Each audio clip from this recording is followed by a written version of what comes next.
make New Year's resolutions, for example, getting fit, losing a few kilos, for sure, and even giving up the grog or the fags for that.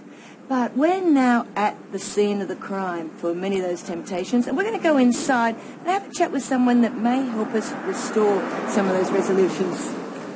Hi, Philip. Now, you're from Smokenders, but have you ever actually smoked yourself? Yeah, I was a smoker. I smoked about 18 years in total. I was a 40-a-day smoker, but now I'm a happy non-smoker. What's the hardest part of giving up? The hardest part is being able to identify for yourself that it's not just an addiction. When I was a smoker, like most people, I smoked when I was happy and sad and bored and hungry, on the phone, the car, the meal, or the coffee. Because I smoked in all those different areas, it became very, very hard to quit smoking. I didn't realise that I had to attack it from all those areas. But as I said, now that I've done it, it's wonderful. I'm a happy non-smoker. So it's really got nothing to do with the addiction itself? The addiction, Belinda, is a very minor part of it, because most smokers know that there's many situations in which they smoke which has nothing to do with addiction. I mean, a person who's a smoker might not smoke at work, but will come home and smoke. If it was so addictive, they'd be craving all day. The addiction is part of it, but it's only a small part of the whole thing. It's the habit that the person needs to break. How does Smokenders work? The Smokenders Program is a 7-week program where people come to a meeting once per week for 7 weeks, and each meeting is about 2 hours. For the first 5 weeks, they continue to smoke as much as they want to. But during the time that they're smoking, they're actually, around their packet of cigarettes is a thing called a pack strap. And they keep a record of every cigarette, every cup of coffee, every meal, every drink. What they're doing is they're identifying their own personal smoking triggers. And during the first 5 weeks, they are dealing with all these issues, plus they're also getting weaned off nicotine in order to ensure that they don't start craving when they actually do stop smoking.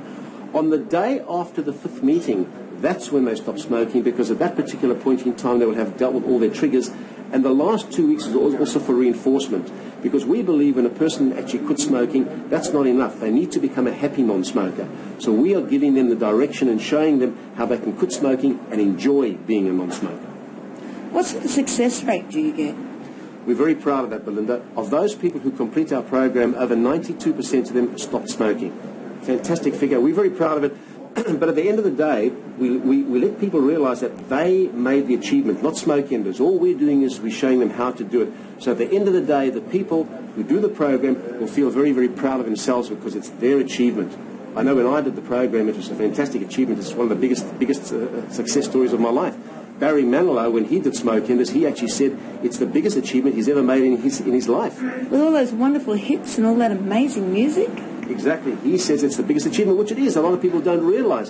When they can quit smoking successfully, it is a big achievement. Your listeners out there, the people who are watching the actual program who are smokers will know, and most of them have tried to quit smoking before, it's a very hard habit to break. Any final advice?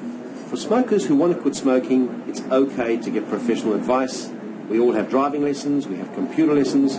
What's wrong with quit smoking lessons? Why not? Thank you, Philip. And good luck to the viewers who are taking the plunge. And we're going to take a plunge now of a totally different type. We're going to head to the water.